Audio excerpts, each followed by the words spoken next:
officially fail at technology because I just spent like the last half hour filming this video, or trying to, with the memory card improperly inserted. So I got to the end and I'm like, I'm done, and nothing had recorded, and I'm like, no, okay.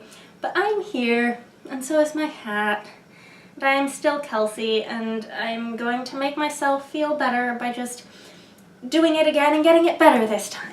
Okay, so this is my first book haul. It's my December book haul. It's a little belated, but I started my channel at the beginning of January. December was a huge book receiving month. Well, January is also going to be big, but most of the time I don't think I'm going to be having book hauls this big, so I wanted to share this one with you to kick it off. And also I got some books that I'm really excited to talk about.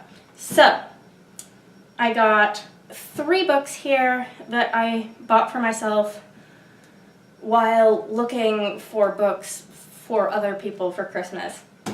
And the first one came from Book Outlet, in order where I got 3 books for other people and 1 for me. And it is Snow Child by Eowyn Ivey. This is set in 1920 in Alaska, and it's a historical fiction, magical realism fantasy novel. I think it's also a retelling, but I'm not familiar with the source material. So when I get around to reading it, I'm gonna have to do a little more research on that. And I'm really excited to own this, and it was a great deal. Second book I got for myself while shopping for other people was a book I have actually already read. I got this from the library. It is Shadows by Robin McKinley. After I finished reading all of her novels, I decided I wanted to own all of her novels so I could read them anytime I wanted to for the rest of my life. And so this is one of the ones I didn't own, and I found a good bargain. And this is not her most well-rounded, deeply fleshed out novel by a long shot. It might be her most recently published novel. I'm not totally certain on that. But it has a sort of lighthearted wackiness that I really, really love. It's a first-person contemporary fantasy thing that takes place in a world that's sort of like ours but different. The protagonist, Maggie, lives in a country where there's not supposed to be magic, but then magic things start happening. There's an algebra book that's really entertaining, and there's origami magic, and I thought it was just a fun book, and sometime I'm gonna read it again. The last book I bought for myself before Christmas was a used copy of The Woman in White by Wilkie Collins. This is a 19th century English novel. According to the back, it's generally considered to be the first English sensation novel. I have already read The Moonstone by Wilkie Collins, which I think was written a little later and is considered to be the first English detective novel. So this is a sort of moment in literature history that I'm interested in part because even though these are like hunky British classics that can take some effort to get into, they are written for entertainment value and mass consumption.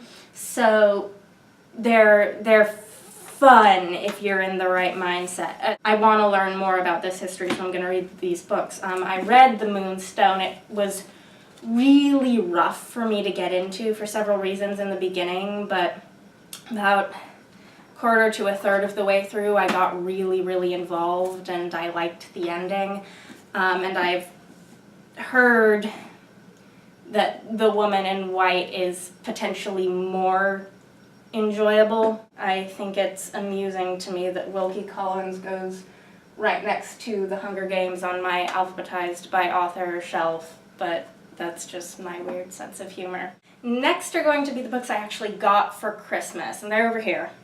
And the first one I'm very excited to have received because I've sort of had my eye on this book for a long time, and I've sort of known that it would be something I'd really, really like, and that's Uprooted by Naomi Novik.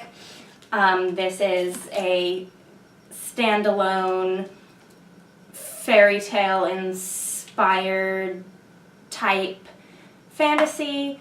It just sounds like such my thing, but I've sort of avoided in-depth reviews because I don't want to know too much going into this. I just want to enjoy it. The cover is beautiful. This has been on my library list for a long time, slowly working its way up my library list, and now I don't have to get it from the library. I have it and I will read it. The next nice spiffy new hardcover I got for Christmas is The Shepherd's Crown by Terry Pratchett. This is the final Discworld novel that was recently published after Terry Pratchett's death. So I'm interested in it for that value, also because the Discworld novels that I've read already, for the most part, are the Witches novels and the Tiffany Aching novels. They share characters. The Tiffany Aching novels, of which this is one, are a sub-series for younger readers. They follow Tiffany, who is a young witch, and her adventures of growing up. I will say, though, I do want to reread the previous Tiffany Aching novels before I read this, because I haven't read them since high school. I read the last two in high school, but I must have read the first two before that, and the four of them are The Wee Free Men, A Hat Full of Sky, Wintersmith, and I Shall Wear Midnight.